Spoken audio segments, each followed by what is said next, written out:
সকাল সকাল এত বৃষ্টি, যাব কি করে ডিউটি? হায় ভগবান, ঘুম থেকে উঠে দেখি বৃষ্টির কাজ করছে, আমি আমার কাজ করছি। এদিকে দেখো সকালে ব্রেকফাস্টটা আমি রেডি করে টিফিন সাজিয়ে নিলাম, আম আর পাউরুটি। আজকে হাফ ডে করেছি কারণ থানায় যেতে হবে ফোনের খোঁজে। জিনিসটা আমার হারিয়েছে, তাই তো তেল আমাকেই লাগাইতে হবে। সেই থানায় যাওয়ার পরে চলে গেছি বইয়ের দোকানে, কিছু বইয়ের কেনাকাটা ছিল, তো কেনাকাটা করার পরে শর্টকাট চলে আসলাম বাসে, কারণ অটোতে আমি যাই না, অটোতে প্রচুর ভাড়া লাগে। समझदार को इशारा काफी है भाई, इसलिए हम बस में जाते हैं। দেখেই তো খুশ।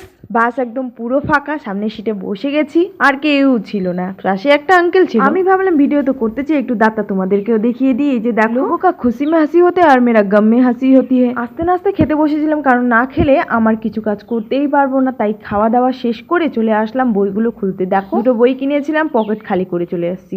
দেখো কি ভালোই না করেছি না, বই পড়ি না পড়ি, বই তো কিনে রাখতেই পারি। ওটা এতই ভালো ছিল যে বাড়ি আসার পর বৃষ্টিটা শুরু হয়েছিল। আজকের জন্য টাটা, আর আমার কপালটা না একেবারেই ফাটা।